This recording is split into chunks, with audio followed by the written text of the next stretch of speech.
What's up, everybody? Welcome back to another episode of Respectfully. I'm your host, Cam Farmer, and today I have a very special guest with me, former five-star high school prospect, former Auburn player, Kentucky player. Do you claim Conyers or do you claim Riverdale? Which of the two do you claim? I claim Clayco because that's where I was born. I moved to Conyers when I was 6 years old. Say less. Say less. We got a Clayco native here, sports journalist, collegiate professional player, the whole nine, athletic scholar, um, honorary scholar. Like she got the degrees, the whole 10, man. I got Miss Robyn Benton. How are you? I'm good. I'm good. How are you? I'm good. Good. Can't complain, man. It's a pleasure having you on. I don't want to keep you too long, but we just gonna get right into this. But before we dissect, your high school and collegiate and a little bit of your professional career when you were in Spain, I want to talk about or set the stage rather for you. You know what I'm saying? I want our audience to see who you are. Just talk to the audience, man, about who Robyn Benton is. Robyn Benton. Who is she? She's a fun person, funny person, loves to keep the jokes going. She plays basketball, but the basketball person really isn't Robyn per se. It's Miss Prime. I do have a split personality. The person that I am on the court is not the person you're seeing right now.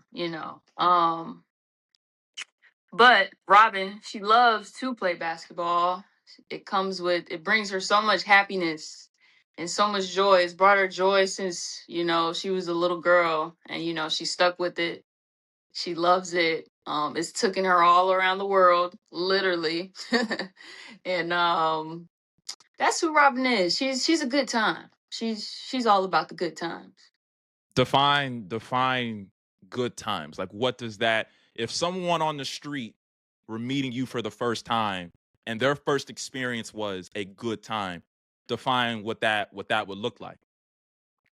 I'm pretty easygoing. I'm pretty even keel, and I joke around a lot. But at the same time, sometimes I'm very serious. But people are like, "You're serious?" I'm like, "Yeah," but they're steady laughing. It's just crazy. But I'm a good time. I'm a good person to be around with. I like to watch TV shows, movies, things of that nature. I'm rewatching Scandal right now, falling in love with it all over again.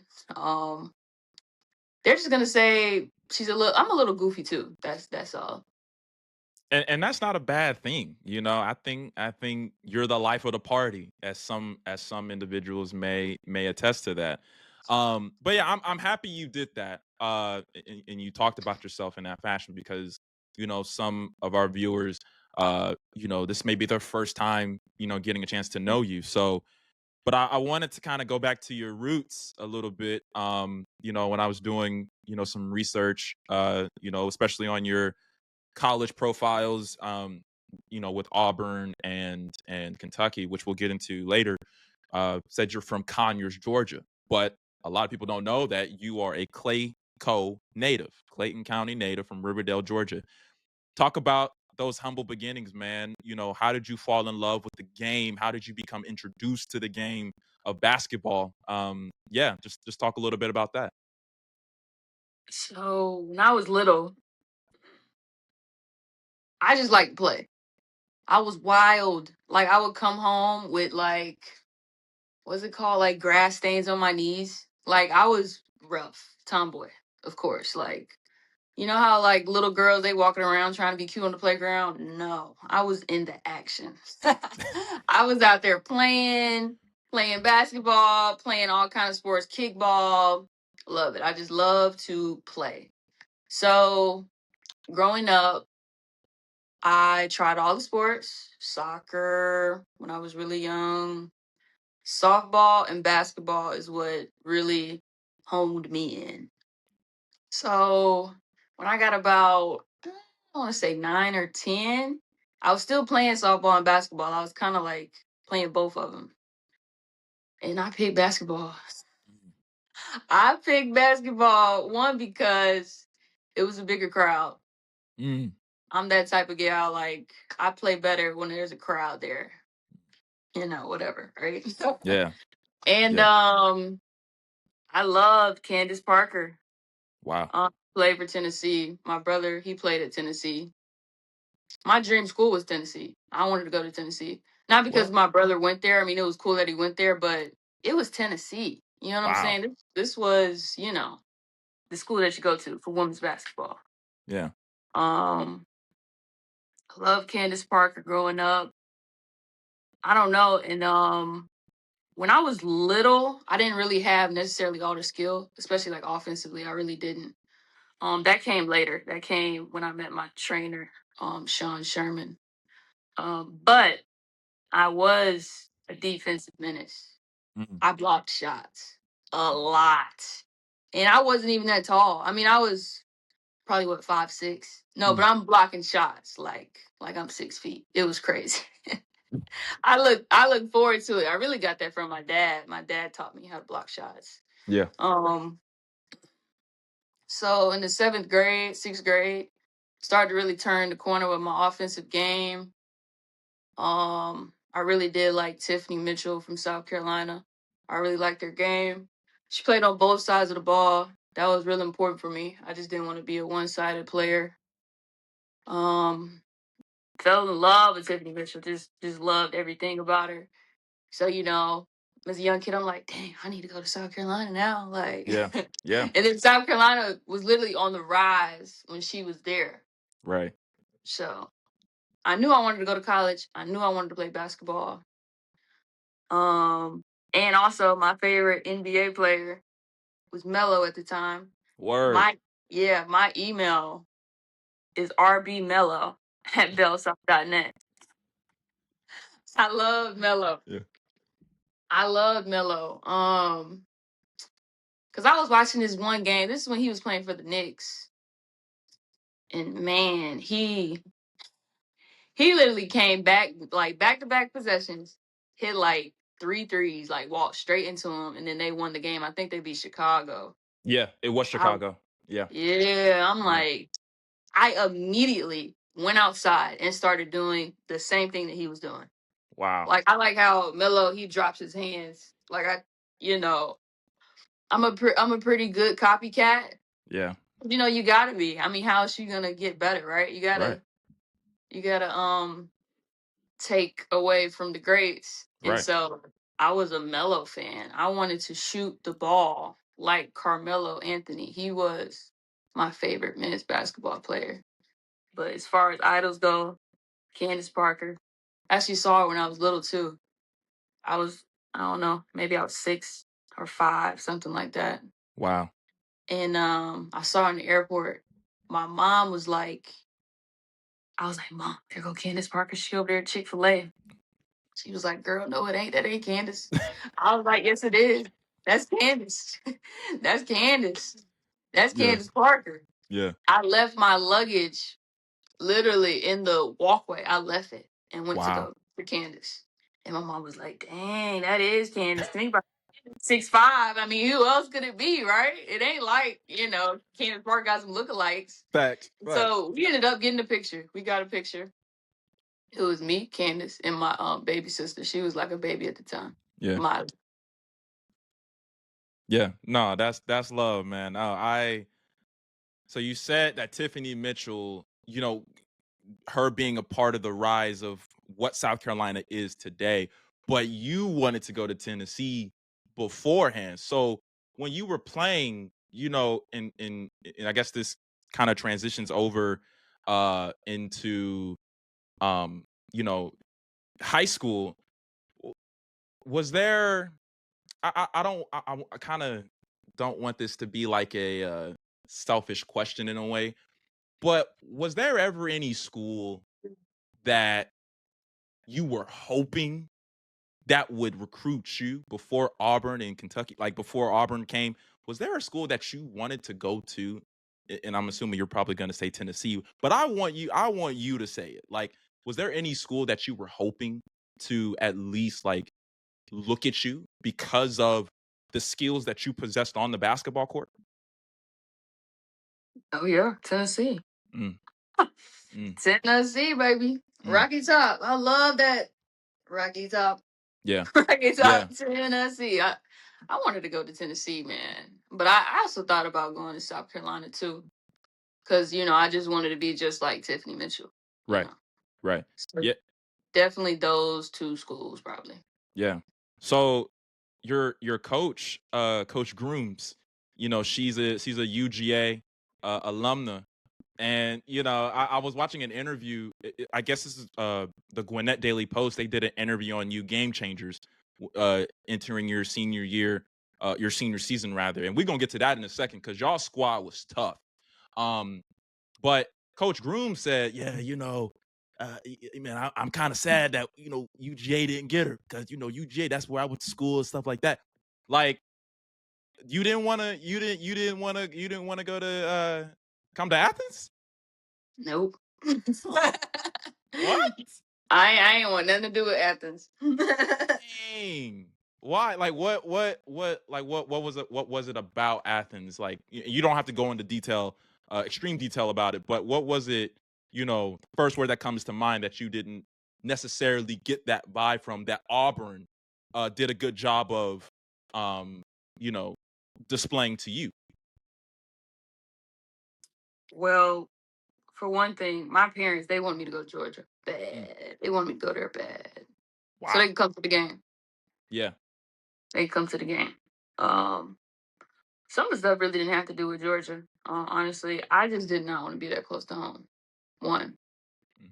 But I didn't want to be, 800 miles away. But I didn't want to be like right down the street.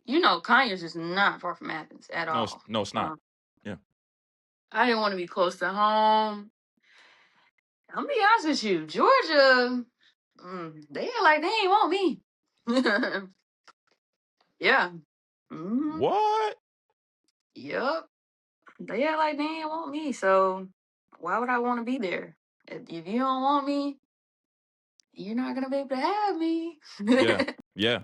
Yeah. I mean, the recruiting process in high school was a hot mess. Honestly, if I told you everything that happened in that recruiting process, we would be here for 3 hours because it was a hot mess for real. Really? Um, but I can summarize it for you. Um, so my first offer came in 10th grade. Okay. Boo Williams, April, Mm. came from Toledo, Ohio. And then right after that, I got my second offer from Clemson. Wow. hmm So think about it. The reason why I got these offers is because I was on a really, really, really good AAU team. Mm. Good Nike team Yeah. called Team Elite. We had me, Taylor Smith, Amaya Register, Kayla Hubbard, Mhm. Kennedy Suttle, Bianca Fitzwadi. Lord, am I gonna name all my teammates?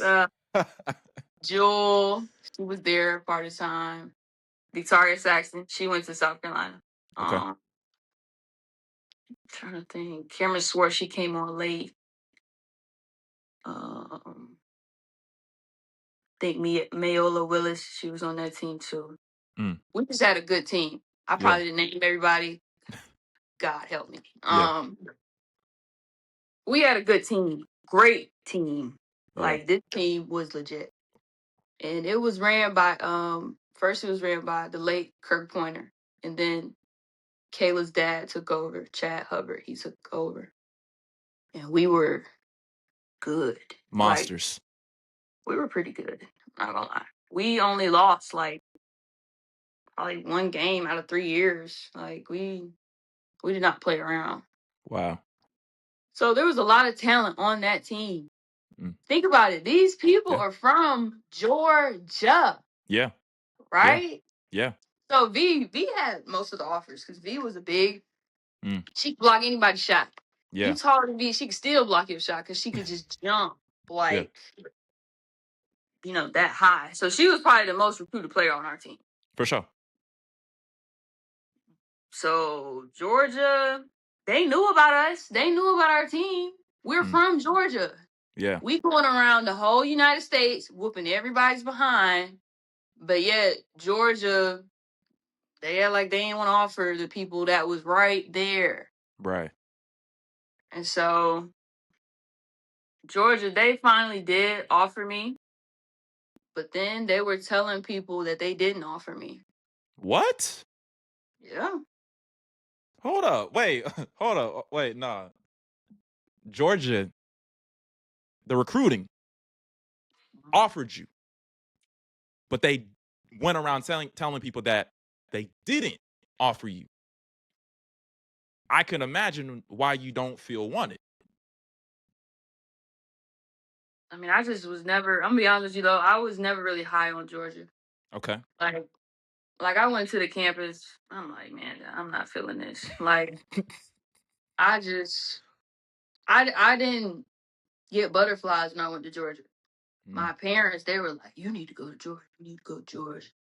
You need to come to the game. I'm like, man, I, I never felt like a high in Georgia. And my coach wanted me to go to Georgia. yeah.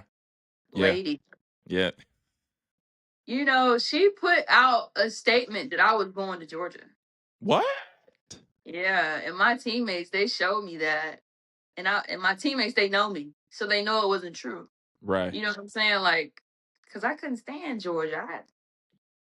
And then they doing all of that too. Think about it. Mhm. I already didn't really care for Georgia like that. Yeah.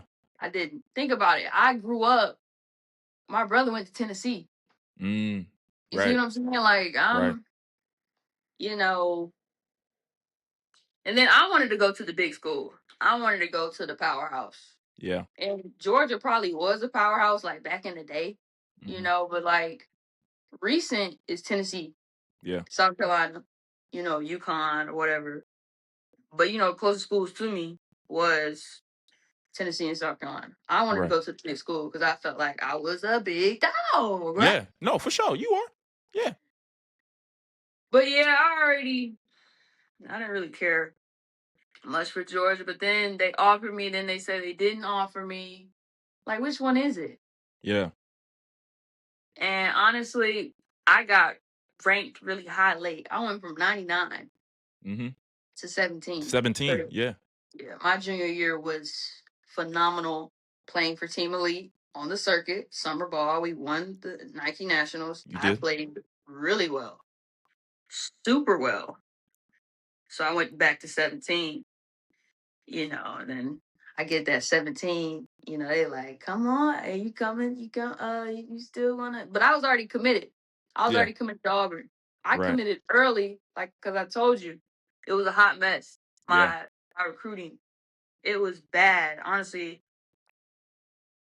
it should have just been handled a lot better, but it wasn't. Right. So I committed early. I was like, I'm tired of this. I'm gonna just go ahead and commit. Yeah. So yeah.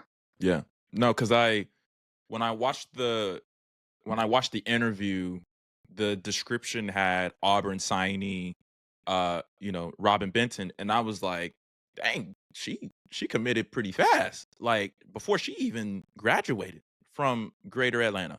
So yeah, no, I did not know that. Wow. That that's news to me. So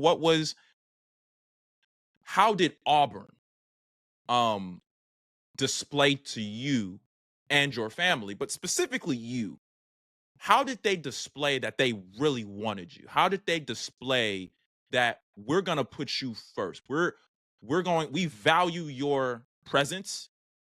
We already know what you're going to do on the court. We already know what you're capable of. We already know you're a dog. But how did they appeal that there's so much more that we see in you that we really want you here? Like how did they do that?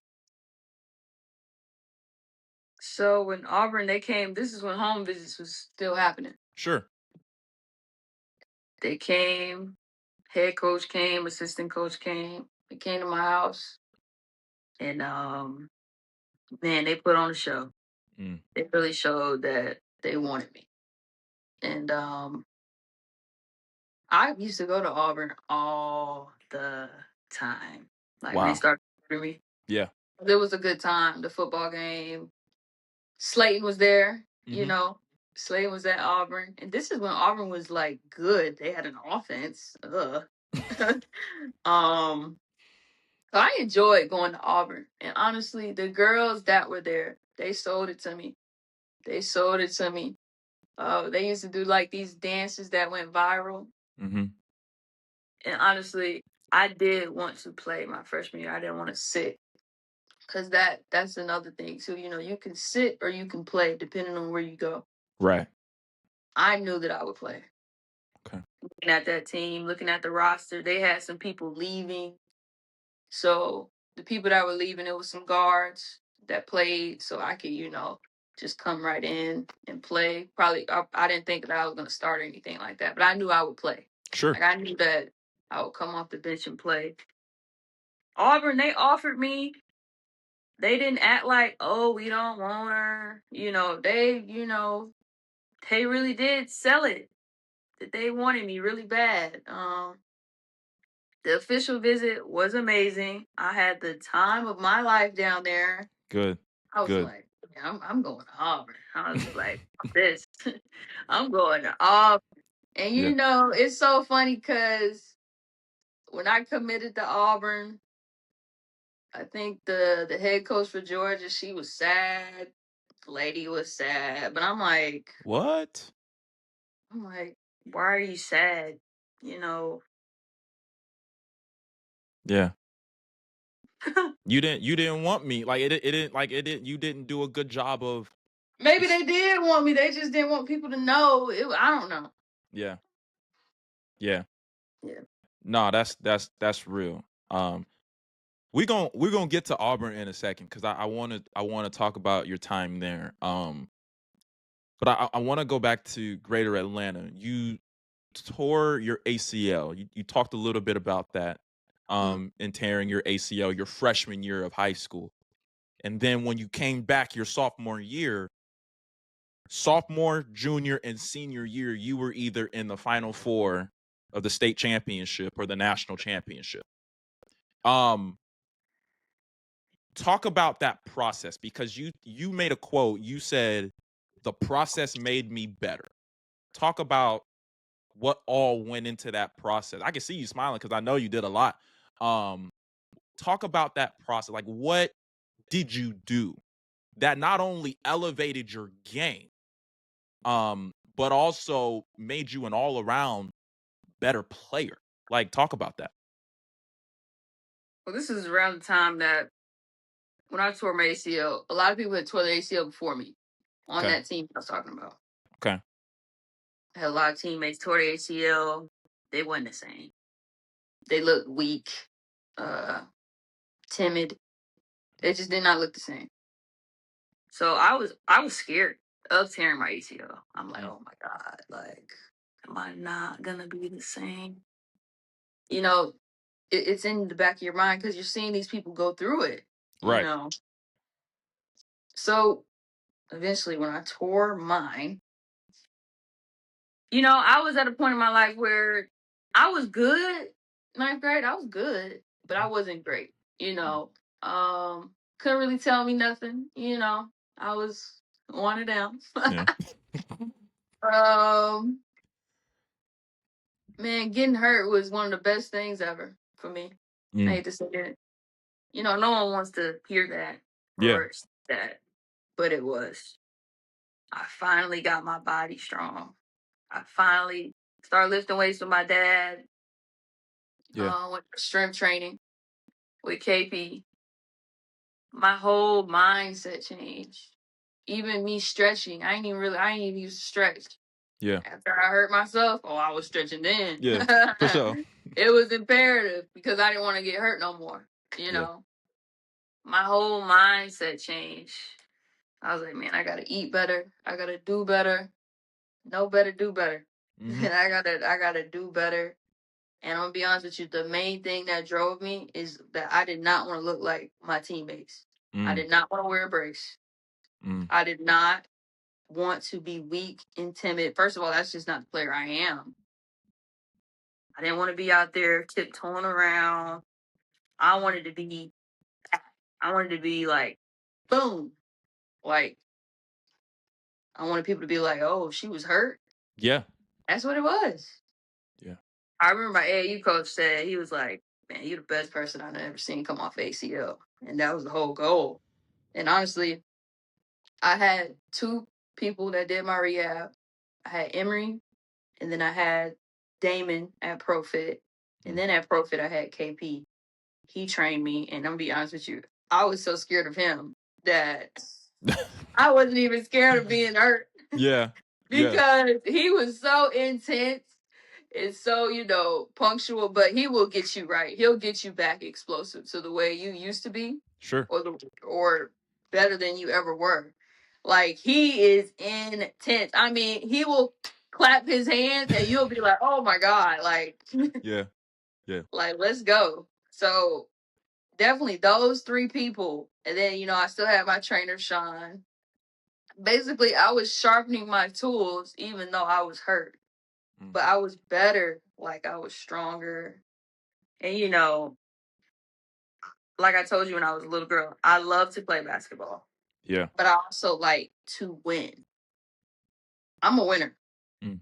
I'm a winner. I get it from my mom and my dad. My dad's way more intense than my mom, though, when it comes to winning. He takes it to a whole nother level. Mm. A whole nother level. But my mom, she pretty competitive too, though. I'm not Yeah. gonna lie. Yeah. So let's just say the apple does not fall far from the tree. I'm not playing. See, that's the problem, nowadays. You got a bunch of players on teams and not winners. Oof. So, I wanted to win. I Oof. want to win. I did not want you to say that you beat me. I wanted to always say, I beat you. Right. Right. you know. Right. Um, yeah, man, my dad is crazy, crazy winner. Yeah.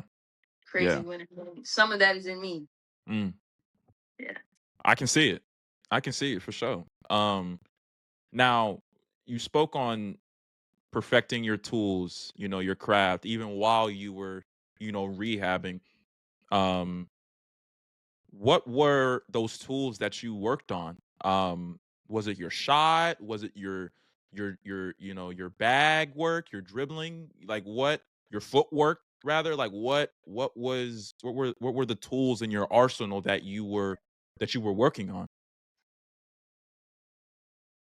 Honestly, it was more of my body strength, Okay. getting that right. My mom, she was making me like steak and potatoes every week. Like I was Tough. really filling out. Yeah. But as far as bag work, man, I can't even tell you. Like Sean Sherman, you gonna have to ask him because we worked on everything anyway. Mm. No, but when you're able to train consistently, you're just gonna get better in general with everything. Well, with my training, I can't Yeah. speak for everybody else Bye. training, Bye. but you know, I got stronger. So like, think about it.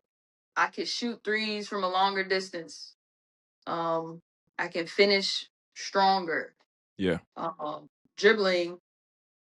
Um, you know, it just comes with it.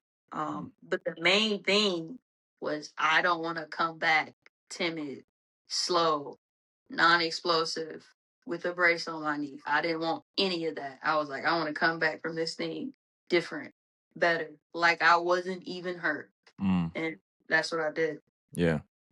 What you speaking on, your trainer said, or your AAU coach was like, you are probably the best player that I've ever seen come back from an ACL tear and still compete at a high level. Um, y- you look at a guy like Derrick Rose, right, who had a lot of injuries in his young career. After he was MVP. Uh, if there was a player, male or female player, that has gone through those types of injuries, but they were still playing at an elite level like you, who would you compare yourself to and why? It's gonna sound crazy, but No, it ain't. this lady, she um she tore ACL in the ninth grade, Mm, like I did. She came back better than ever, and her wow. name is Tiffany Mitchell. Tough. Yeah. Tough. That's why it don't sound crazy. I can see it. hmm And then like I don't know, it motivated me. I'm like, if she could do it, I could do it. Right. Right. Yeah. No, that's really good. So now I wanna kind of shift gears, and I'm glad we spoke a little bit about your recruitment process. We, spoke a little bit about your upbringing, the role that your family has played into crafting you not only as a player, with your trainers and things of that nature, but also as, a young woman. Um, the last 3 years of your high school career, um, again, just watching and doing some research, man, you were special, bro. Like you were a special player in high school. Um, what was what was the atmosphere like, you know, regarding your team when you all were accomplishing so much in such, little time? And I'm not gonna go into senior season yet because that's kind of like the last topic of this particular segment. Um, but talk about the atmosphere your sophomore year and your junior year of going to two straight Final Fours, regarding the state championship. Trying to remember sophomore year. I know we lost. We lost to Westland, didn't we? I believe So you did. Yes. Yes, Wesleyan. Yes. yeah. So sophomore year, that's when we were in. Were we 2A? Because If we it went to 2A that junior year. I think my junior year. Oh yeah. Trying to remember. I believe yes.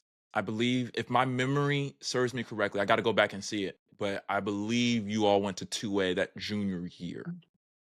Yeah, because we was 3A junior year. I think it was 2A sophomore year. Sophomore year, to be honest with you, we did the best we could. Mm, Um, in my opinion, I don't think we were gonna beat Westland mm, because we just didn't have enough. mm, Have enough. We could have beat them, but we ain't have enough to beat them. And then Jan Azar, she had the refs in her pocket. I'm just gonna say it. So to overcome all that, you gonna need a team. Some dogs. Yeah. Yeah, we wasn't gonna beat them. I mean, we was gonna give them a good fight in that Final Four. We did, but we Yeah. weren't gonna beat them. Cause I'm gonna be honest with you, Westland, they're a really well coached team. They're Sure. they're really well coached. I mean, Jen, she would have them referees though. And I don't like to tell you about that. She would. They were really well coached, well disciplined team. Sure. Um, Man, I remember losing that game. I was crying. Mm, But looking back at it, I knew we could have beat them, but it would have been a tall task. We were still missing some pieces from them mm, team to beat 'em. mm, But it was overall a good year for us. I mean, we probably came in third because, like I told you, that Team Elite, mm-hmm, those players, they mm-hmm. was on Holy Innocence and they was on Westland. I was the only lone person from Team Elite on GAC. Wow. So they had a couple of pieces. Like I That could know have Holy been beneficial to Innocence. you. Yeah, Holy Innocence. They had Kayla Kennedy, Kayla Pointer. They all played for Team Elite. Wow. Erica. They all played for Team Elite. They had AAU teams as high school. Yeah. Weston, they had Maya. I think they had Michaela Coombs. She was pretty good. They had a little bit more Mm. what JC had. I mean, we had a good, amount of players that play AAU, but there's just a difference. No, I felt that. I felt that. I felt that. But then you also think about the possibility of, and this is no shade to any of your former teammates, but you think about the possibility of at least one or two of your teammates from your AAU squad being at GAC. You then think about, man, could we have won a state championship with those individuals, right? Yeah, I mean, we just needed some more pieces that sophomore year. Yeah. Junior year, we ended up getting Mary Martha, Yeah. but she couldn't play. Um, I think eligibility reasons. I Mm. don't know something about, I don't know, moving. Don't quote me on this, but Yeah, she no, couldn't no. she couldn't play. If we would have had Mary Martha that junior year, Over with. won the state championship. Yeah. We would. She just came from IMG. She had IQ out of this world. She was tough. Wow. Uh, she was like gonna be our big man. It was funny because we played that summer. We played at Georgia State. We played at Georgia even. And man, we were rolling. I wish that was the season. Mm. I wish that was Mm. the season because we was killing everybody. Even though it was still, summertime. But Yeah. still. It would have been good to have her that junior year. Mm. But junior year, that Final Four, we went to Savannah. Man, they cheated us. That Armstrong. Mm. They cheated us. They Taylor had hit a three and they only gave us 2 points. What? Yeah. They only gave us 2 points. We ended up losing, I think, by like one or something. Yeah. We lost that game. But they were cheating from the get. I mean, they were calling all these fouls on me. They fouled me out. I remember I got hit on a three. They ain't called nothing. It was fixed. Wow. Because we were playing Beach. Beach was from Savannah. Yeah. But the thing is, we still could have won the game. We had a Sure. couple players who didn't really come to play. Mm. You know, you know. Uh, so yeah, literally the ending score like was altered. Like they did not give Taylor her point from the three that she hit. Like it Wow. was ridiculous. And then on the people doing the book, like on our side, they didn't catch it. So, you know, Wow. what can you do? Right. Right. Does So that yeah. does that loss does that still affect you in some and I mean it doesn't have to be in a big way. This was almost a decade ago, but do those losses, those types of losses still affect you to this day? The one from sophomore year, no. Junior year, I just don't like Savannah. I'll be honest with you. Like, I don't like Savannah. And it's funny, I visited one of my friends there a couple years ago, Mm. and I was still thinking about it. I'm like, man, these folks. Wow. I'm like, man, if somebody asked me to go to Savannah, the answer is no. Mm. I'm not going. Yeah. Because they cheated us. Even Yeah. though we weren't, I'm be honest with you, we weren't playing our best basketball Mm. in that game. But it doesn't give you the right to cheat. Sure. Like that ain't right just because the hometown team is, playing in the Final Four or whatever. It's ridiculous. Yeah. So I'm not fond of Savannah. Yeah. If we want to put it that way. Well, this may be a bad time to tell you that I got family in Savannah, and Oh man, I'm sorry about that. Real talk. it's all right. I mean, your people are probably fine. I'm sure they probably would have cheated us, but the people what was that, 2016, 2017, they had a hand in us not going to state. Wow. So, it's ridiculous. Yeah. But at the end of the day, it is what it is. What can you do? What can you do? I get it. I get it. Um, and that brings me to, your senior season. Your squad was elite, man. This isn't everybody, but you, Kennedy, Karia, Taylor, Mary Martha, like y'all was dogs, man. For real. And like points per game, field goal percentage, rebounds, assists, steals, blocks, uh free throws per game, 3-point percentage. All five of y'all were category leaders in that. Like, I'm sorry, I said five. Yeah, no, all five of y'all elite. So talk about that senior season, man. Like, obviously, you just come off this loss of junior season where it's against Beach and they in their hometown, and you're telling me that you all you felt cheated in a way, but talk about that season in its entirety, and to a point, and y'all went to state your senior season too. So talk a little bit about um what happened like during that season.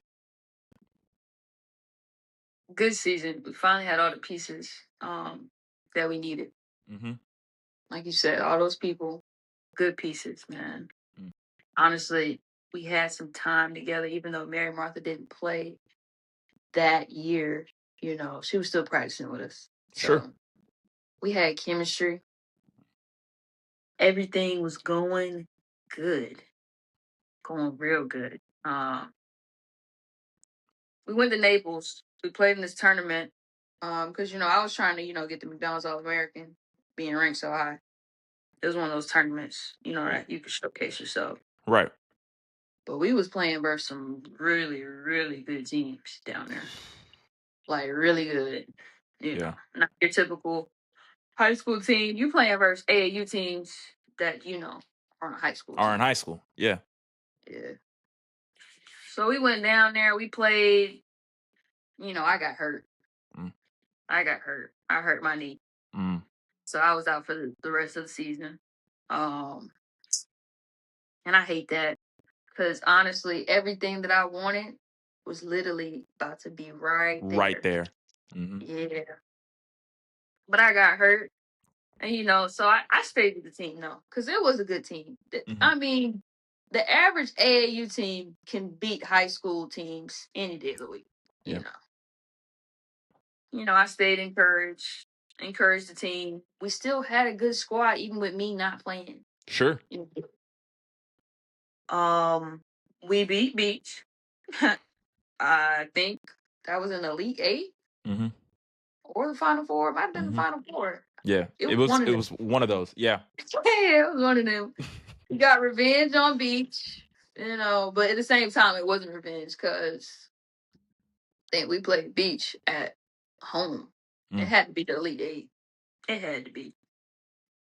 Um, but that was a different Beach team. You see what I'm saying? Like, Right. people always want to say it's a rematch, but it's really not. Like, Because y'all should have won the first time.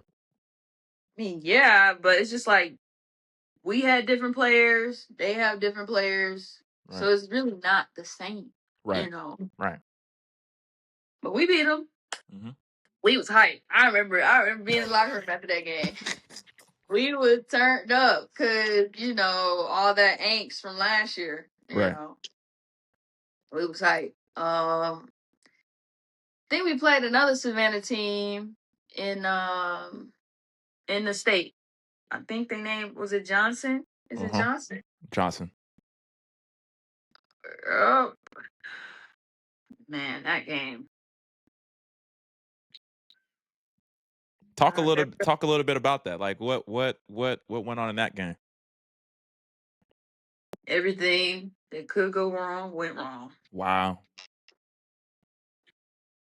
It was sad because we had the whole school behind us. Everybody was there. We were in Macon. and everything was just going wrong. Uh, Mary Martha had forgot her shoes. Oh, what? She had to wear one of my teammates' shoes. No way. Yeah, it was just mm, everything that could go wrong went wrong. And Yeah. me and my coach were yelling on the sidelines, trying to, rally the troops, trying to fight back. But Johnson, they just were the better team that day. I don't want to say they were better than us, Mhm. but that day that we played that game, they were the better team. Yeah. Does that again, like, does that still do you still think about the what ifs, you know, during that time? No, not really, because you got to move on. Right. And think about it. I was going to college, Sure. so Sure. I'm not gonna say that losing state was like, oh my god, like so heartbreaking. Yeah. I'm like, I'm going to college. I'm Right. finna play in the Sure. SEC. Sure. So it wasn't like, oh my god. Some people they ain't playing no more after high school. This Right. is it. Right. Wasn't it for me? I knew I had, some other things I had to do. Yeah. For sure. So like losing state, it I don't want to say it was like whatever, but it was just like it is what it is. Had a good high school career. I Mm. did a lot. You did. Um, Trying to think.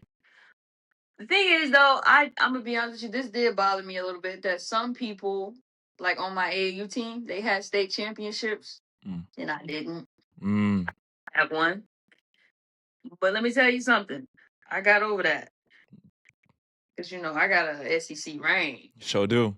and Sure ain't do. nobody got that except for one other person on my AAU Sure team. do. So Yeah. it's like the SEC ring trumps the state championship. I Yeah. don't care about Yeah. that. Yeah. That's good. That's really good.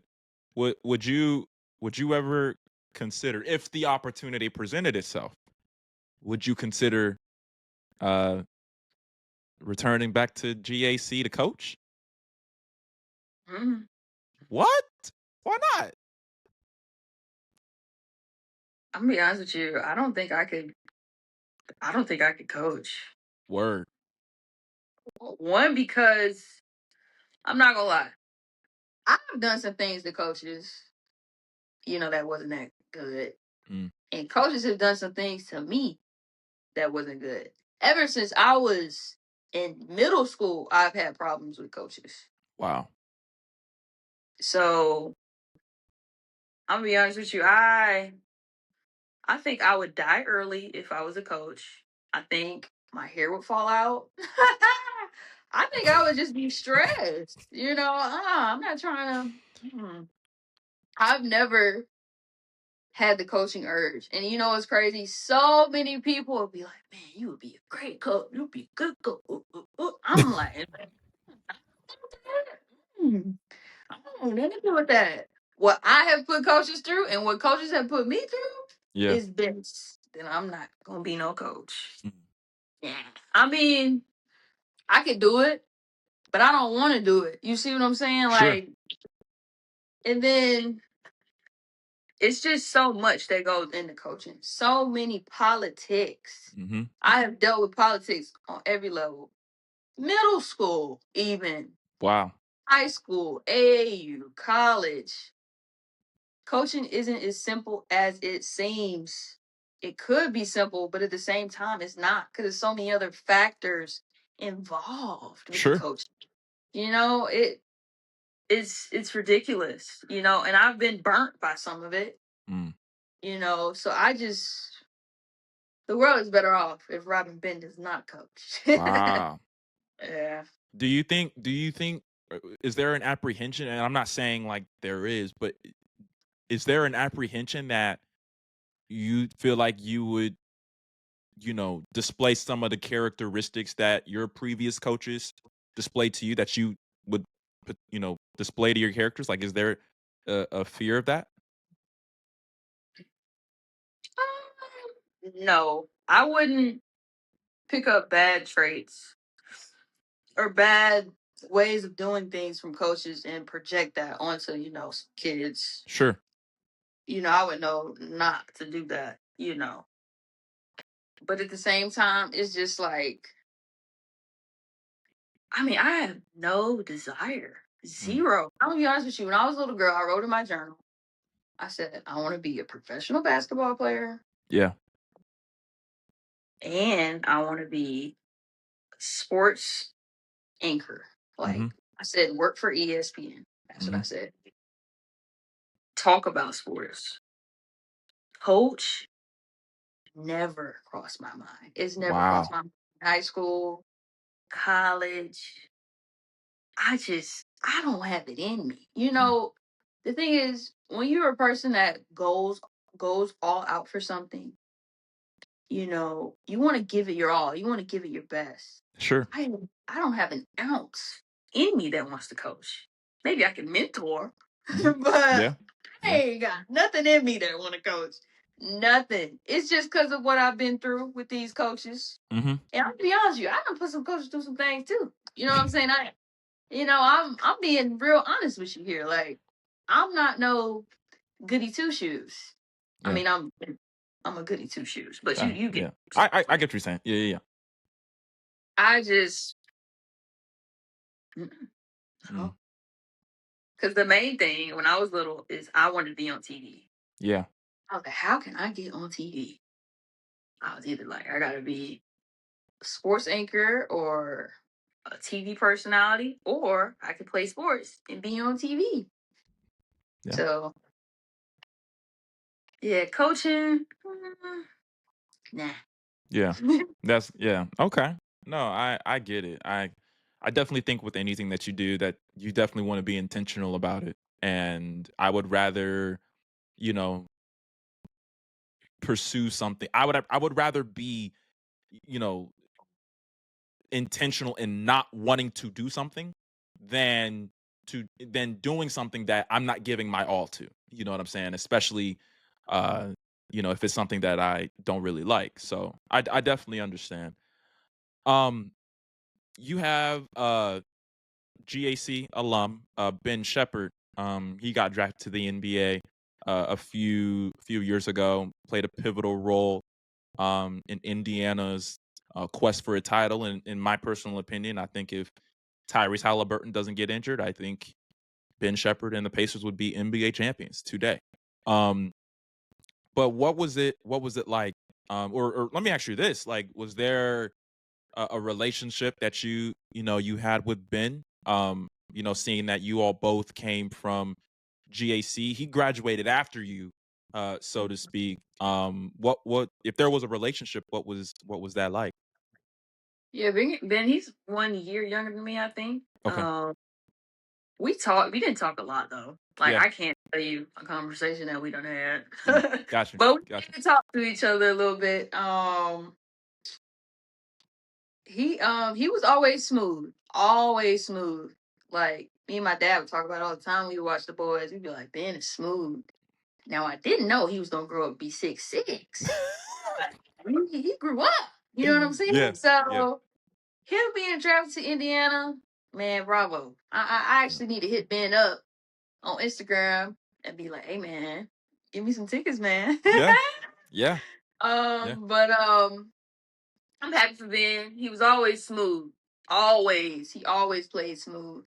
Very happy for him. Glad that he's doing what he's doing. Yeah. Yeah, for sure, for sure. And I had to ask that, because again, I know he's a fellow GAC alum, but I want to shift gears to Auburn. Obviously you signed there, you committed to there. Um, what were I know you came off the bench, but the way you played in high school, you could start in any program. If you're asking me, I believe that you could have started in any program. And I know you started some games for Auburn. But were there, if there were any, what were some changes that you made to your game um as you were transitioning from high school to to Auburn? So college, you're gonna be like more in a role. If you're not the player, you're gonna be in a role. So my first year at Auburn, um, I recovered okay off my knee injury, but I wasn't like full throttle strength like I did off my first one. I Sure. wasn't, because a lot of people don't know this. I left GAC early to go to Auburn. I left. Wow. I come back and graduate. Like I left like early May, so I could, rehab, get stronger, get ready for that next season at Wow. Auburn. So yeah, I left. Wow. I did not know that. Okay. Yeah, I left. And ended up having to leave Auburn, go back to GAC, graduate, and then be back at Auburn the next day. Like I was in classes at Auburn in May. Mm, mm. So uh I thought I was doing the right thing by getting ahead in my rehab at Auburn, but I didn't come back strong like I wanted to. So I was basically a shooter for Auburn Mm. that um that freshman year. And honestly, like I told you, I knew I was gonna play. Like we had Janiyah McKay, Deja Alexander, Amari Jones, Yeah. Yeah. uh Yeah. Unique, Kaye, Abby. I was gonna fit in really well with the system. That's what people don't realize. College, you're going into a system. Like you're not just gonna be able to go out there and do what you want to do. Sure. Unless you are the player. The player. Mm, Yeah. yeah. So the system, I was in the corner a lot. Janiyah, most of the time would be Janiyah, would drive and then kick it out to me. Cause I'll be wide open because she would draw the whole defense. She'd kick it out to me. And I'm money at that point. Mm. Um, it was honestly, it worked for me. Cause one, I was probably like 80% myself coming off that second knee injury. I wasn't 100. So me just shooting the ball Mm. was fine. It was cake, It was so funny because freshman year, my freshman year was like I had a couple of dips, Yeah. because I was playing really well, man. Because when I come off injury, I can't speak for everybody else, but when I come off injury, I come back like Yeah. I'm coming back like, did you miss me? Like I'm back, Yeah. Yeah. So like my first game at Auburn, it was versus Grambling State. Man, I hadn't played in a while too. So Mm. like, I missed the game. I'm happy, I'm excited. Um I hit like 16. My debut, I had 16. What? Mhm. And I was showing out. I was showing out real bad. Dang.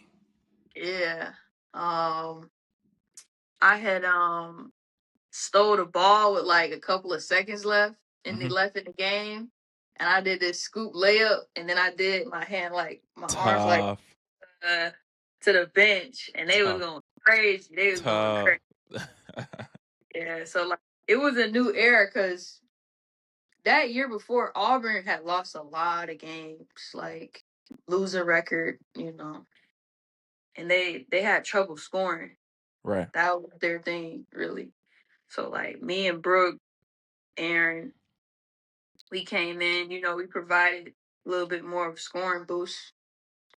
So like the first 12 games, I was doing so good, like really good. Some things ended up changing. My minutes had went down. So, I was feeling sad because I was doing really good. Like, usually when you're doing really good, things get better for you, you get more time. But my minutes had took a little bit of a dip. Mm. And so, but we were in conference play. Conference play is a lot different. SEC is different than non conference. It's going to be a little bit tougher, a little bit harder. So I wasn't too like discouraged about my minutes going down because I knew like, it's the SEC. Yeah. So Vanderbilt, I'm gonna tell you this story. We playing at Vandy, man. Oh my God. We're playing at Vandy, and I did not play the first quarter. Okay. I was so sad. I was in my feelings like, oh my God. Like, how did we get to this point? But I played the second quarter Mm. and was gassed. Mm. Damn near played the whole second quarter, was gassed. Wow. And we were losing. We was down to Vandy. Mind you, Vandy was 0-4 in the SEC. Yeah. So they were winless. Mm. We had some wins. Game just wasn't going well that first half. So we go in to the locker room at halftime, Mm. and some things are said. A lot of arguments took place. Mm. Yeah. And honestly, I didn't intrude myself in any of it because I was tired Mhm. from the second quarter. Yeah. Yeah. Yeah. That's all I'm gonna tell you. It was a lot going on at halftime. Sure. A lot going on. A lot of disagreements, a lot of hollering, a lot of arguing, yeah. So I'm like, man, we definitely finna lose. We not even together. Like, Yeah. that's what I'm thinking in my mind. So our coach had said something to us like, man, if y'all don't get it together, I'm gonna leave y'all here. And we What? believed her. We believed her. So third quarter, we came out, banging. Mm. We started to come back. And Erica, she hit a runner three at the end of the quarter. Wow. And it was one of those moments like, oh yeah, we're gonna win. Mhm. We're gonna win. We're back, Yeah. baby. Yeah. Yeah. And so fourth quarter happened. We was down by like, I think it was either 1 point or two, something like that. And I was playing the second half. I was playing. Mm. I made a couple of free throws, got a couple of putbacks. I was playing. This is like, I want to say it was like under 20 seconds. Mm. Janaya drove, and like I said, defense came to her. She kicked it out to me. Mm. Freshman. I know, right? Mm.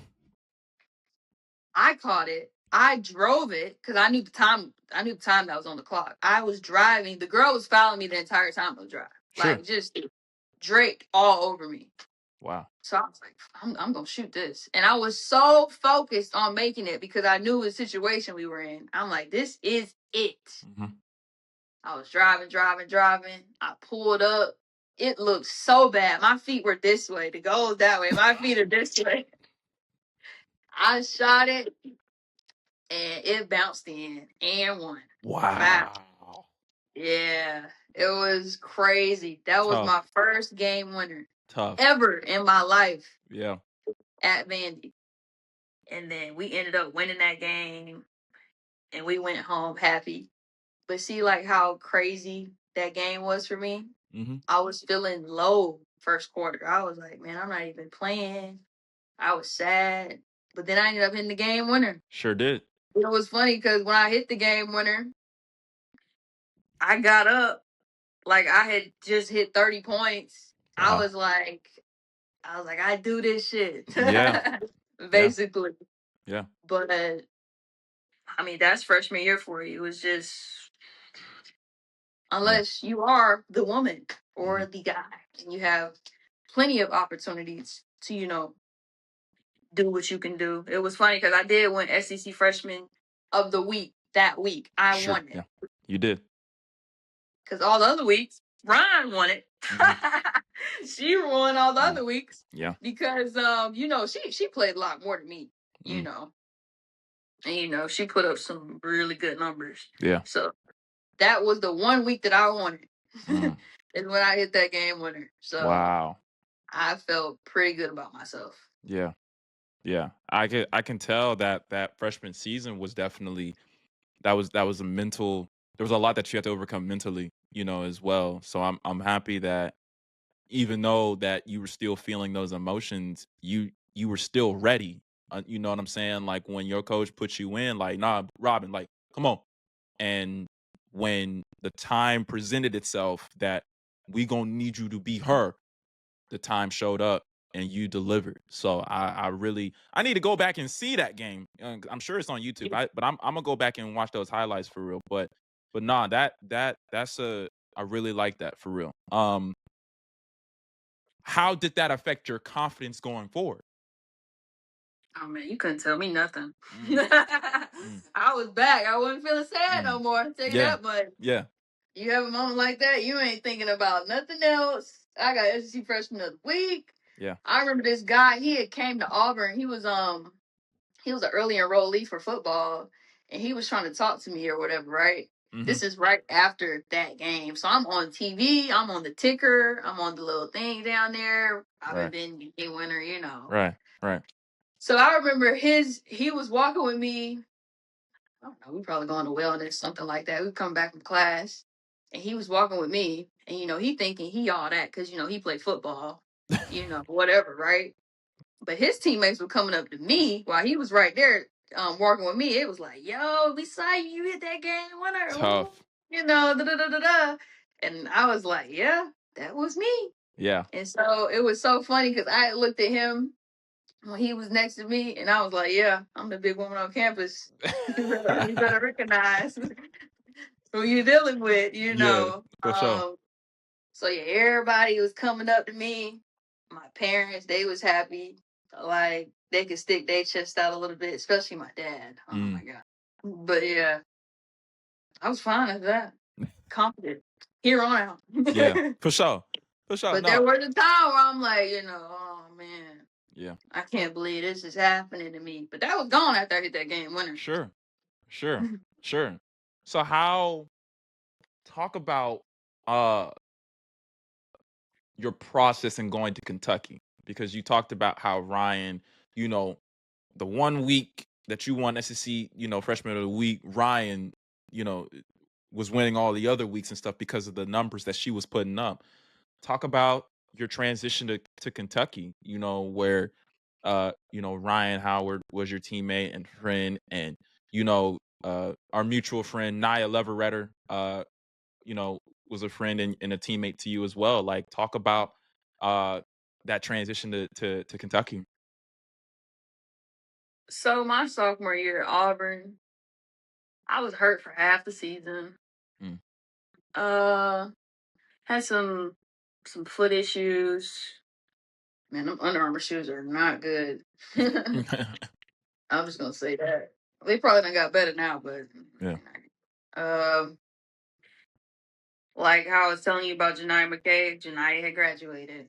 Mm, Erica was gone. Crystal left. mm, And honestly, that next recruiting class that they brought in was not good. mm. It was good. Like our recruiting class was good. Mhm. We finished 22-10 that year. Wow. That was Yeah. the best season they had had in a long time. Mm, You Amari was gone too, and Jayla had came, and Honesty had came. They were transfers. They were pretty good. They couldn't play because of the rule. You had to right. sit in. Remember?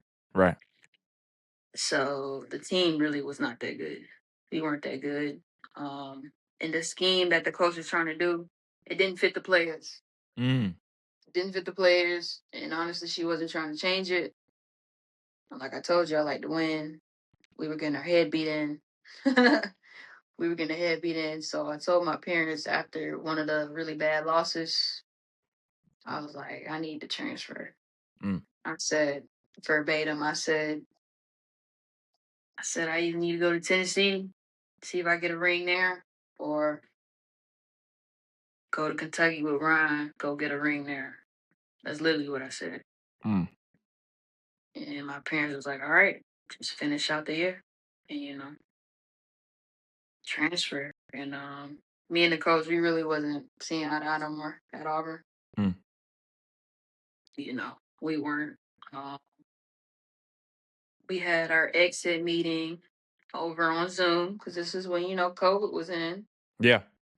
Um, and I was like, I'm gonna transfer. And she was like, okay. She signed it, signed the papers real quick. A lot of people had left that year. Mm, I think, especially like the fans, I don't think they were expecting me to leave. They were mm, kind of shocked by it, mm.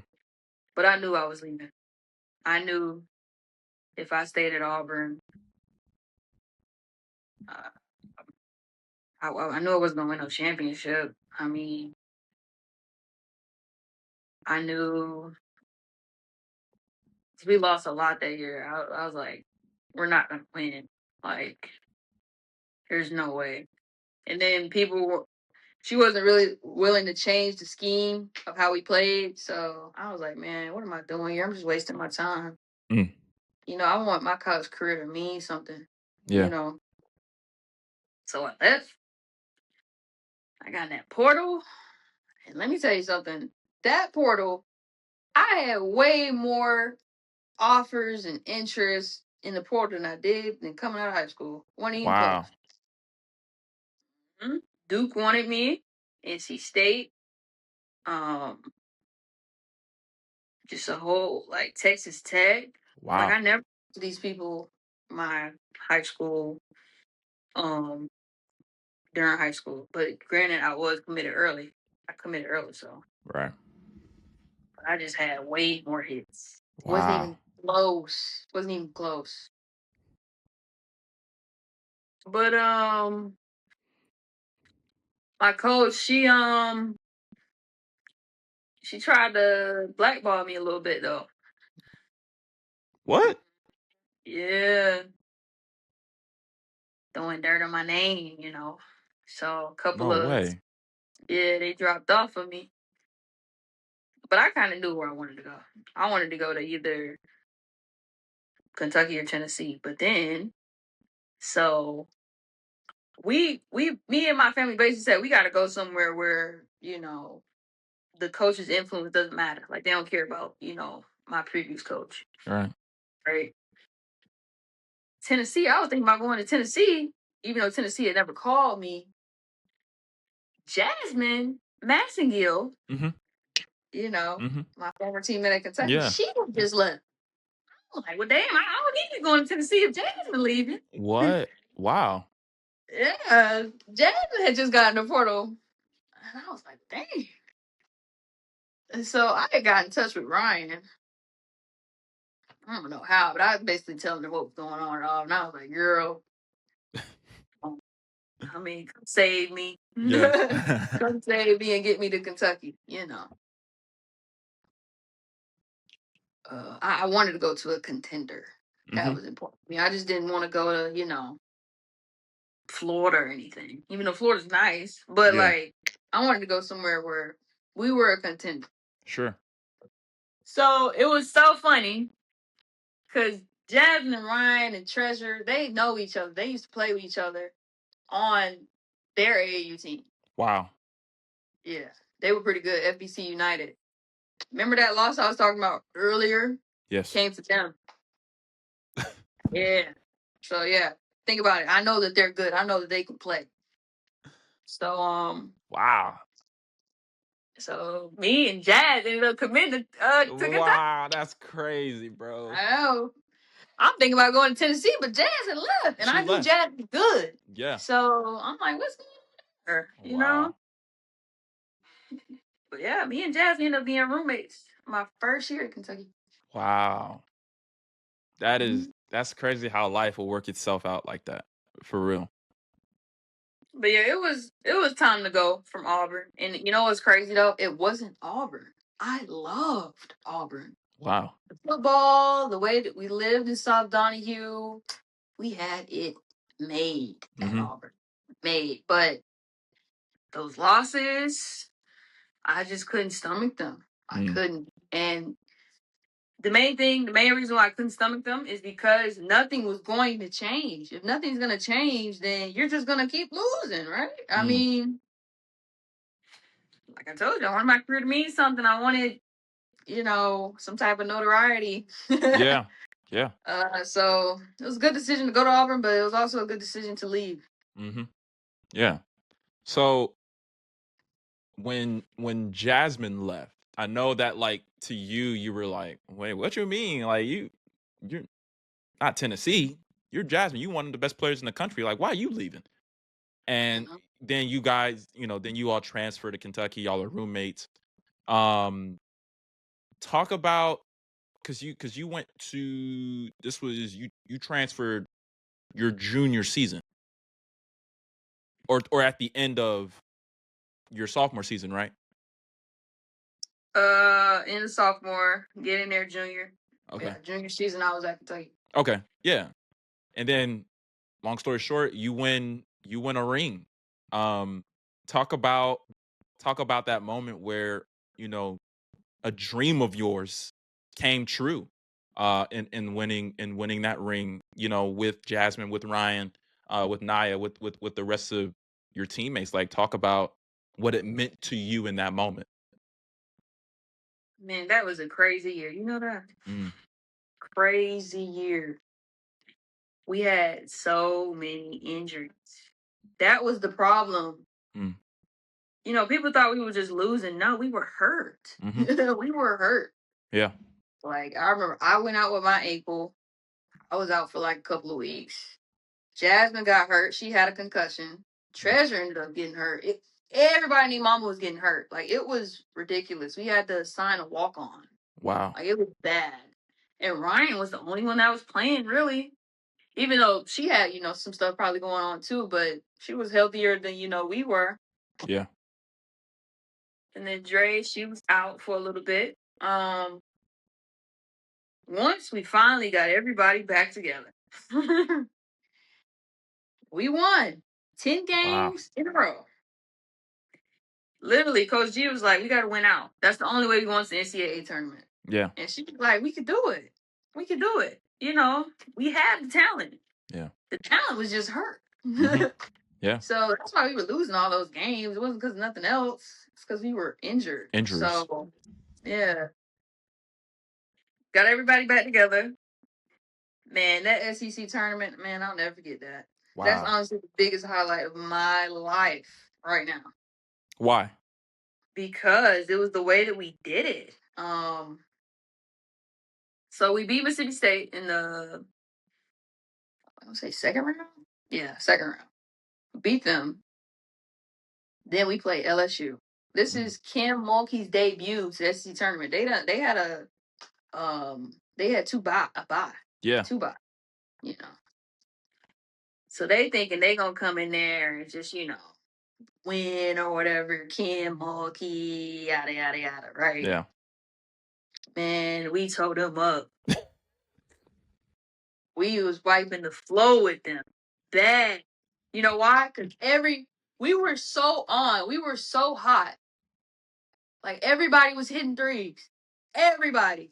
Me, Jada, Ryan, Treasure, Dre. We were on fire. Wow. And then everybody was just clicking. Like, we whooped LSU's ass. Like, bad. Like, we whooped them. Like, wasn't even close. Because think about it. I think they had a player out. But when we played LSU, people were out. I was Mhm. out. I didn't play. Mhm. Jazz didn't play. Jazz had a concussion. I had my ankle thing going on. Like, and then Treasure got hurt that game. Like, that's what I'm Wow. saying. Like, they've never seen us at full strength. Mhm. We was at full strength at SEC. And we told them up. And it was so funny because Kim Mulkey, she was acting a fool that game. She was acting a fool. Like, she was trying to say that Jazz fouled Kayla Pointer. And she got all on the floor yelling at the referee like the game is crazy. Wow. But guess what? It didn't even matter because we were winning that game. And it was funny because when we got back to the hotel, they had cut our key cards off.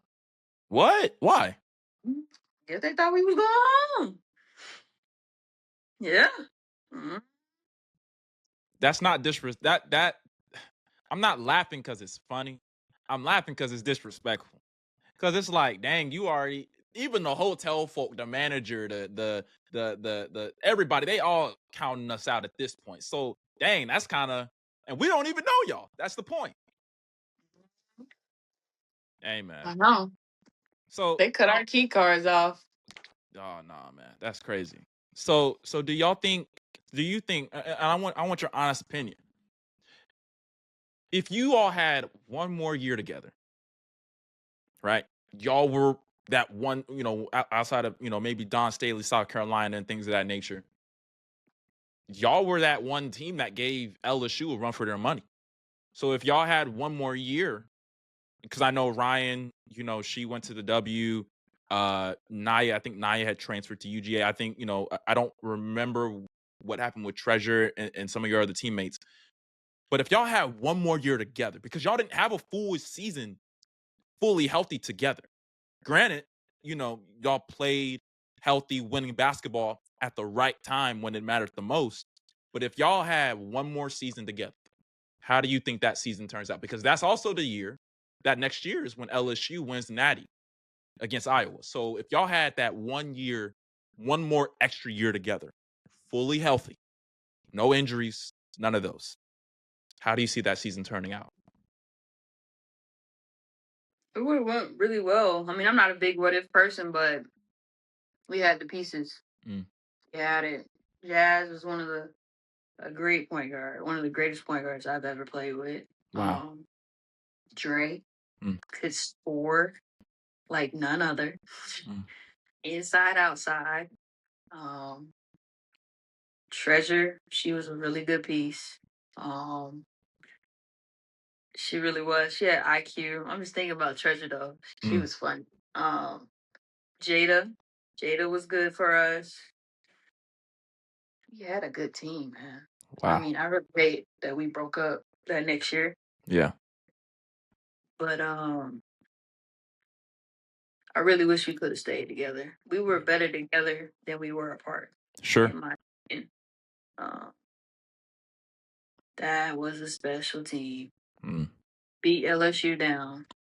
Then think about it. We played Tennessee the next game, but where are we at? We're in Nashville. So it's nothing but Tennessee fans in there. Tennessee fans travel. They do. Think about it. It's Nashville. It's not that far. Right. Right. So, they want Tennessee to be in the championship, Mm. money wise, Mm. probably. All right. Yeah. We hit them hard. We hit them in the mouth hard, but they ended up coming back. But we were too good.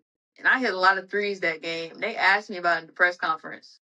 And they was like, my coach called me Showtime. Yeah. She called me Showtime. That was my nickname. And I told the reporters, when I hit that fourth three, it was probably in the fourth quarter. I was like, when I hit that fourth three, I said to myself, ooh, child, things are gonna They get get easier. easier. Literally, because things did get easier. We were clicking so well. And honestly, after that Tennessee game, we were either gonna play South Carolina or Ole Miss. And we hoped we was gonna play Ole Miss, but we knew we weren't gonna play Ole Miss. Yeah. We knew we were gonna play South Carolina. Mm. It is what it is. But the momentum that we had, nothing could have stopped that. I agree. We were playing our hearts out. Dre hit that shot. I was just so glad to be a part of that moment. I mean, and Dre had went through a lot that year. Mm. So for her to hit that shot, it's like a fairy tale. It's like a fairy tale ending. We were better together than we were apart. Like, we split up that next year. Jazz left, went to FSU. Dre left, went to Baylor. Me and Jada, we stayed. Treasure left. She went to Arizona State.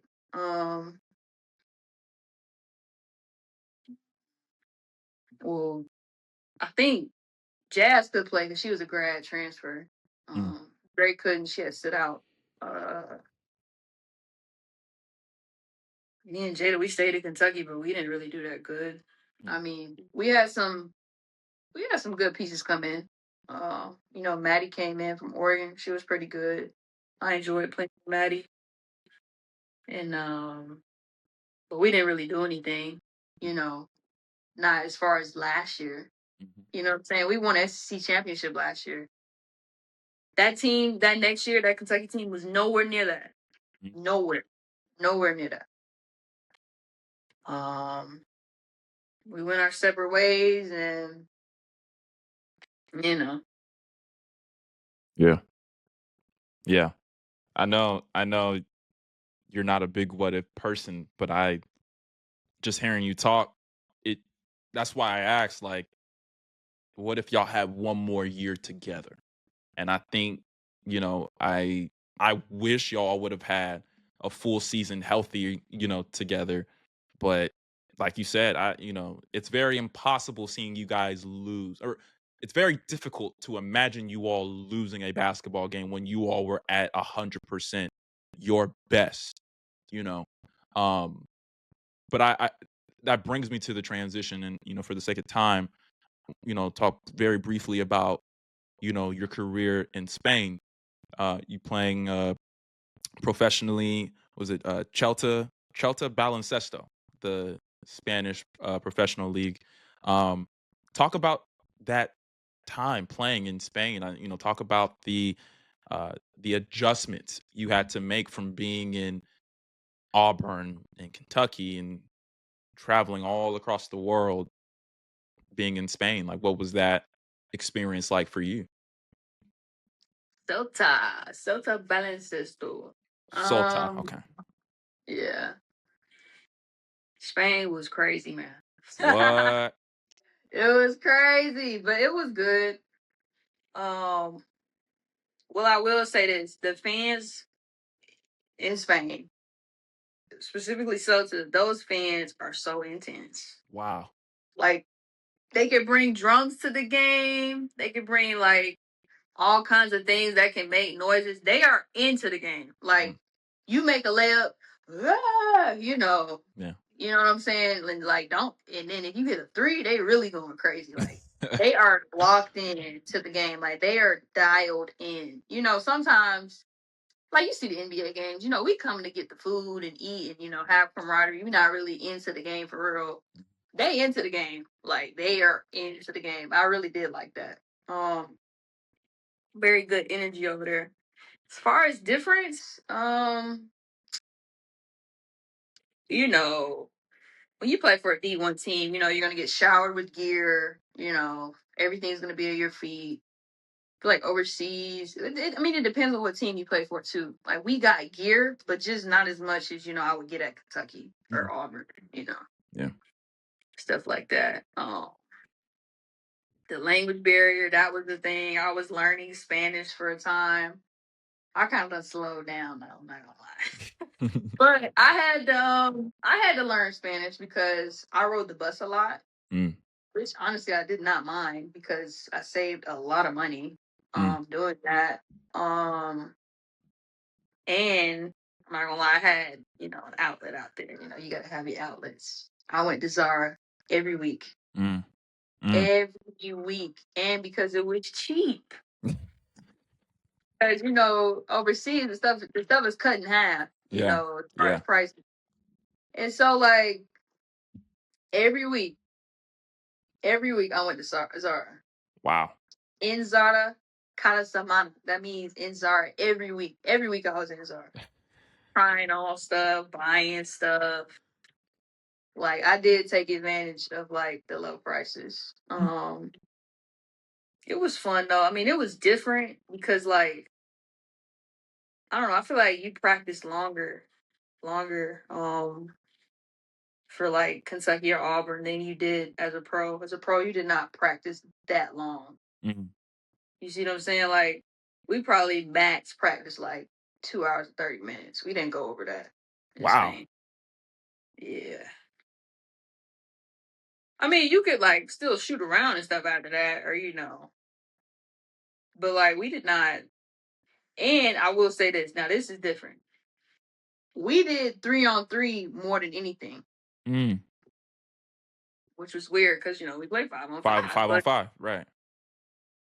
they love that 3-on-3. We played 3-on-3 like it was nobody's business. We played Wow. 3-on-3. every day. Probably the first drill, 3-on-3. 3-on-3. Like they play different over there though. Like they Mm. really do. Like especially as far as like moving, they play way different. Like that was one of the toughest things adjusting to over there because they move a mile a minute. An American player. We're usually really good at ISO. Yeah. Like taking advantage of the matchup. They don't really play like that over there. They play to like who like get the open shot Mm. or you're moving so much you're gonna fool the defense and somebody's gonna be wide open. That's how Right. they play. Okay. Like Do they like specify more with like? Do they identify more with zone principles, or as opposed to man to man, or is it a healthy balance of man to man and zone? it depends on the team you play, Okay. but I don't know. It would just be crazy. Like sometimes the spacing really wasn't that good to me. Cause think Mm. about it, I'm coming from America. We have everything spaced out, so we can drive. Yeah. But it is different basketball though. Like I'm not about to sit here and say like the way that we play basketball, the way they play basketball, because it is not. It's not. They totally different.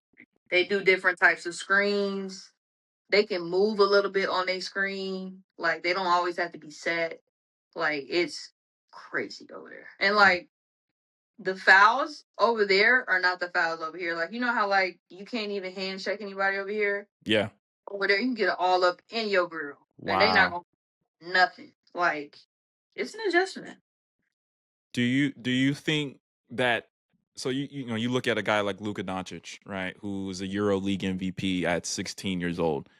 When you think about foreign players coming and descending into America to play in whether it's in the W or whether it's in the NBA, do you think that foreign players are more uh prepared for longevity or success when they descend into America because of the principles that they learned in Europe, like you said, like it's more physical in Europe than it is in America. Like do you see that trend with foreign players? I could definitely see like how it could help them. Mm. I'll give them an advantage. But as far as like saying are the foreigners better than the Americans? I'm not too I don't really believe that Mm. because at the end of the day, it's crazy. Like I don't know what's going on, honestly. like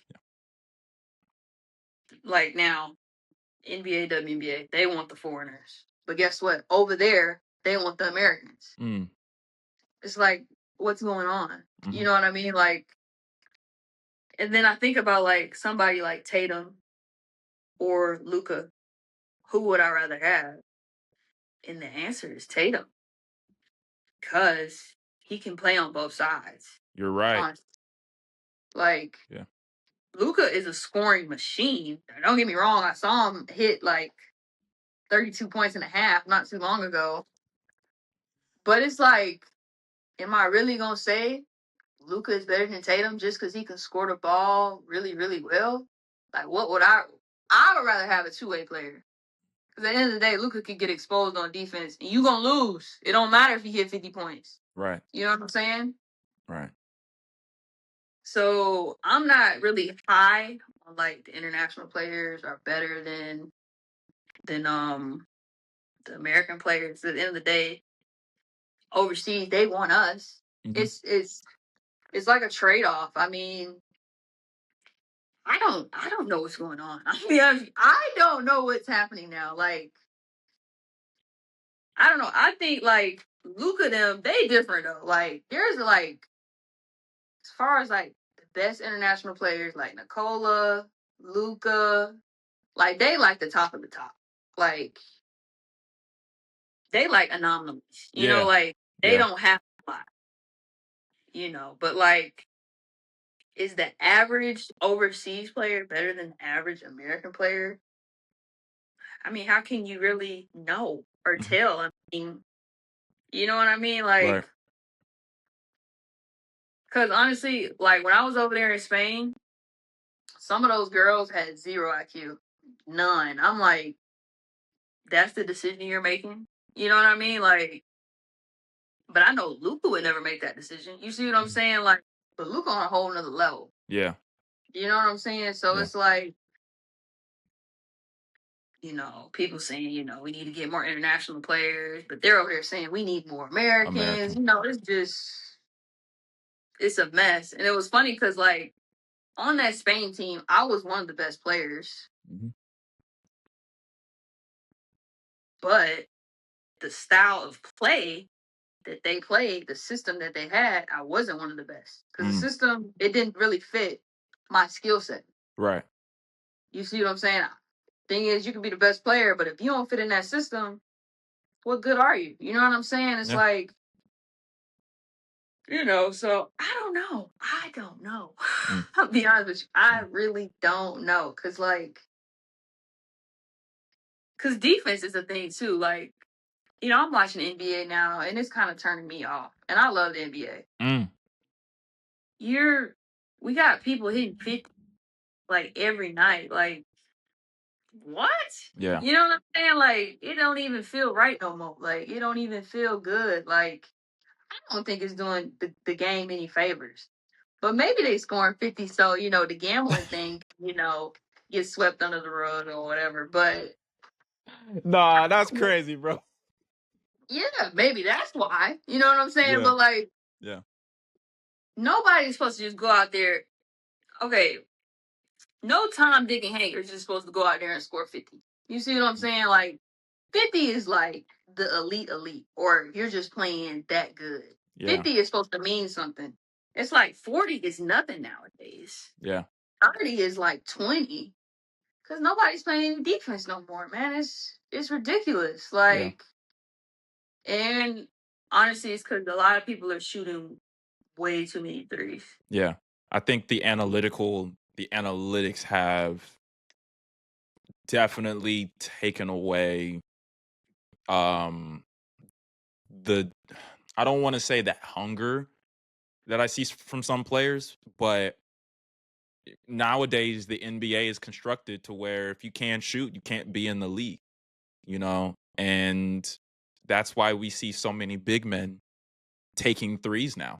And that's why Steph Curry is, in my opinion, is the greatest point guard of all time because I'm not saying like when he changed the game, he knew this was going to happen, but I mean, and then on top of that, like opening week, I can't recall a score where all the teams played and the team that lost had less than 100 points. Shoot, a less than Mhm. 115.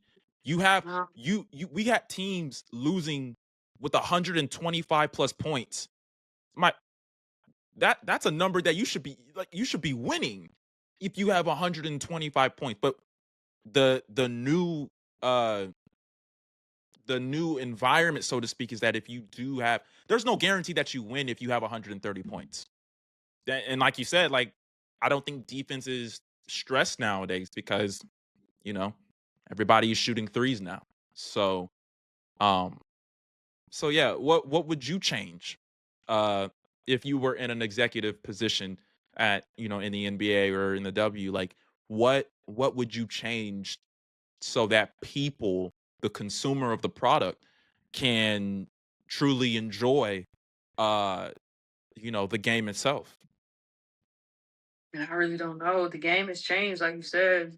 Everybody wants to shoot threes. I mean, that's the problem. Everybody's just gonna copy what the team that won did. Hmm. Yeah. But I'm not gonna lie. I don't think everybody should be shooting threes. Sure, I agree. One, it's just not fun to watch, and then two, there's some other aspects of the game that you could help your team in. You know, being a good rebounder, Hmm. being a good, person that cleans up. There's value in that. There Yeah. really is. Because I've been on winning teams, and we had all kinds of people on the team. We didn't have all shooters. You know what Mhm. I'm saying? It's just too much because somebody's not gonna be happy. There's only one ball on Yeah. the floor, True. so I don't know. It's like I'm a Hawks fan, and like it's some guys on that team shooting threes, and I'm like, why are you shooting a three? Go down there and rebound. You know what I mean? Like Porzingis. I'm not even gonna get into that, but it's just like I don't know. It's like I miss the big guys. I miss the Shaqs. Yeah. Like you even look at like early 2000s, like what the big men looked like, Yeah. what Hakeem Olajuwon looks like compared to Chet Holmgren. Yes. Like Yes. it's different now. Yeah. It is. I don't know. I feel like it's too many threes though. Yeah. Yeah. It is like Yeah. I agree. I get it, man. I get it. We have about roughly 7 minutes left. I want to transition to your media aspirations. You are up and come. You have a degree in journalism. You're pursuing a career in sports media. Talk about when did you realize that you wanted to be in sports media? when I was a little girl. Mm, I remember. I wrote it in my journal and I did a PowerPoint about it, like what I want to be when I grow up. It was professional basketball player, and it was like commentator slash anchor on ESPN. So when I was at Kentucky, I did an internship with Slacks, and I got to shadow the ESPN sideline reporters. cool.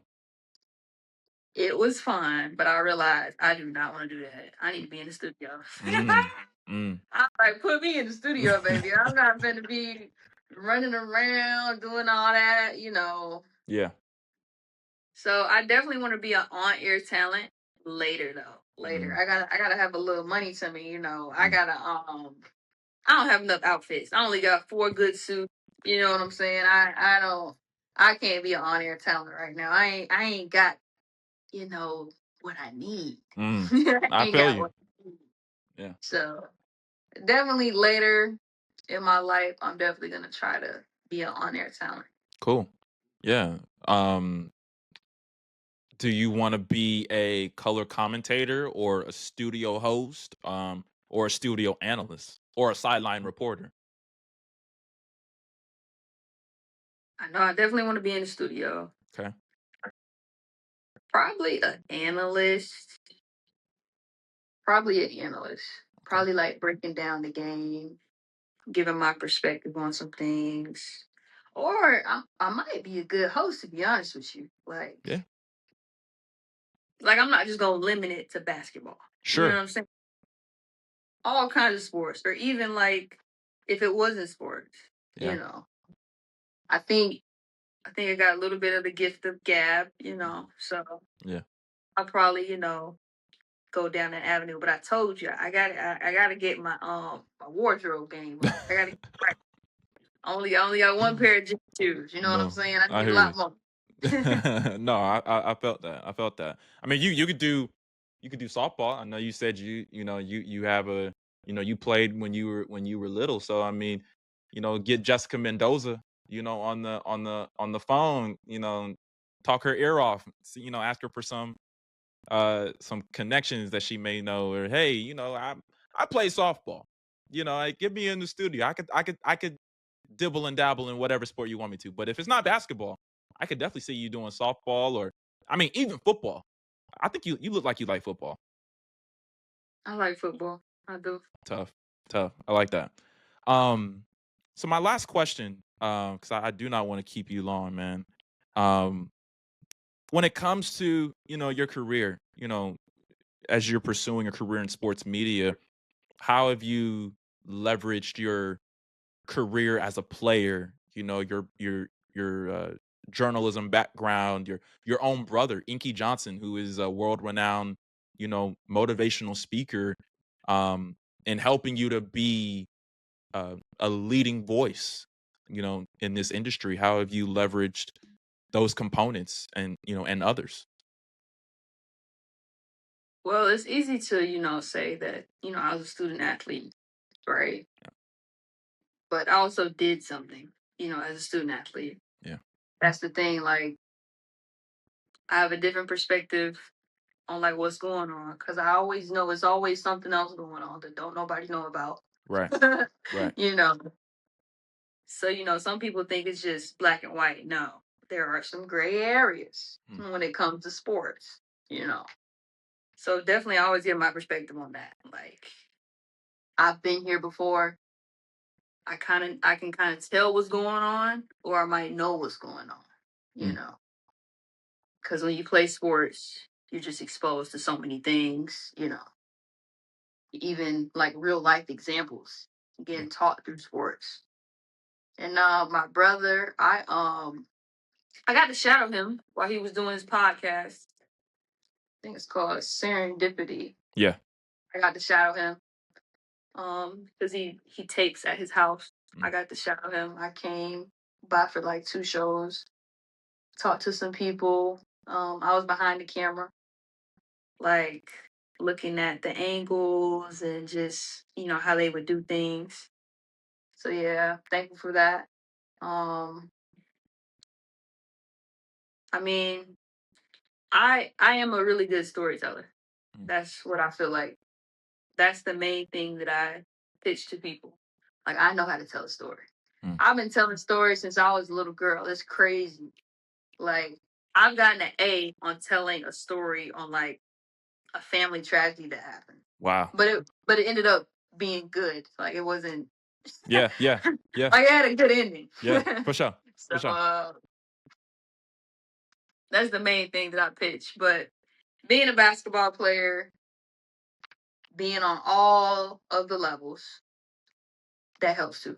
Yeah. Yeah.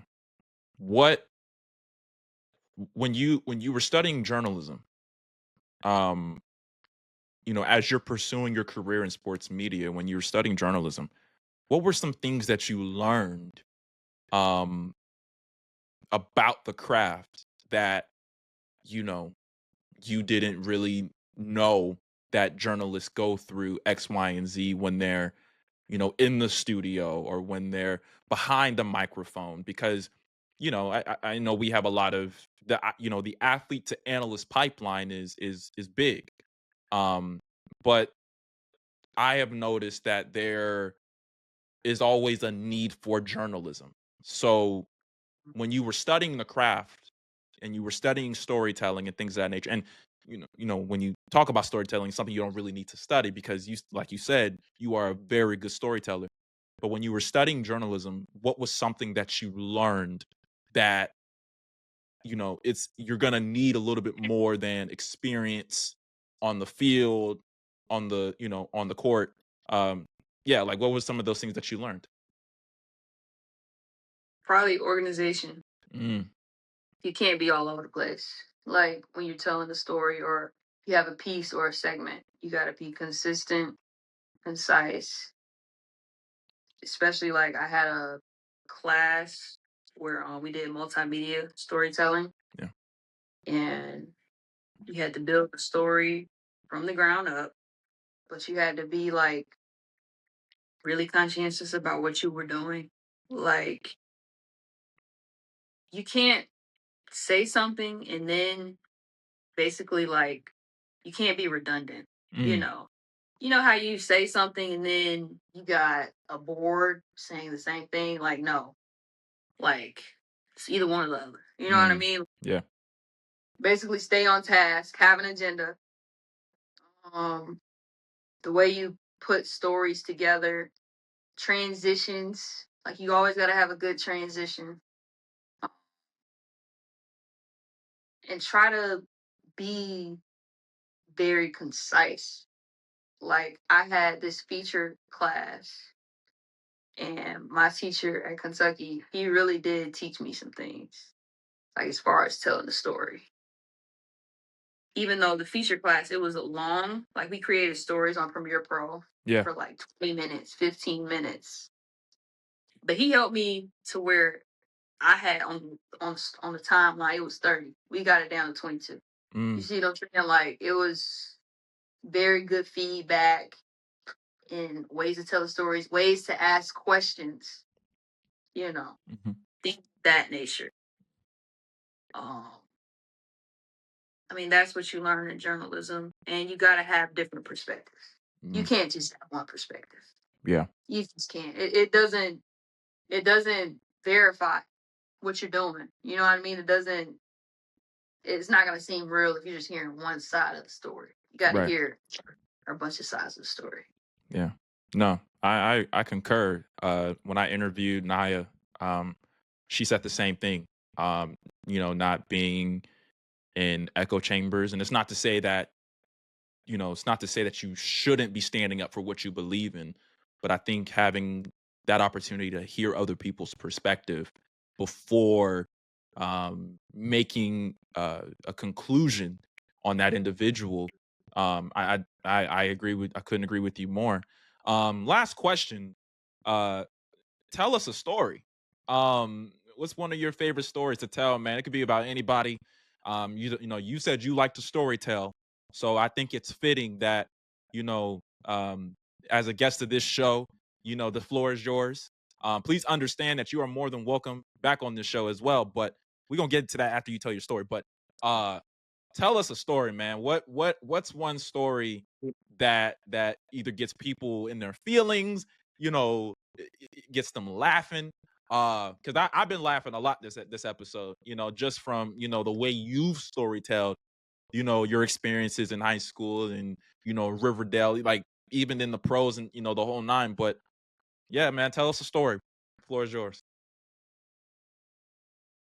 Oh man, I don't even know. I've been telling so many stories. Oh man, let me think.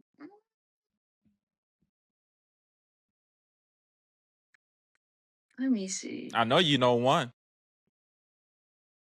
uh, I need a subject though. It's, story about anything. Yeah. I'll just do a recent one. Okay. Me and my family, we went to the Bahamas not too long Tough. ago. Tough. Bahamas, went to Bahamar, and we were playing pickleball as a family, right? And I already told you, my family's pretty competitive. Very competitive. Yeah. We're pretty competitive, so we're playing pickleball. It's me and my dad versus my little sister and my mom. My mom. And we almost got thrown off the property. Because we were How, that bro? Wait. How? because we too competitive. We're too competitive. Oh My Lord. dad especially, he was trying to win. Like he don't want my mama beating him in nothing. And then Viola, she was trying to really beat my dad. Like my dad the other day, he said, "Man, Mama was trying to do me in." I'm like, "Yeah, she was coming at you." You know, we were so competitive over there. So think about it. We're over there on the pickleball courts. The audience. Yeah. You know Yeah. what I'm trying to say. They're over there watching us. Their heads were pinned to the fence, Oh Lord. watching us. The workers, they're watching us because we had got loud because we were arguing about whatever. Yeah.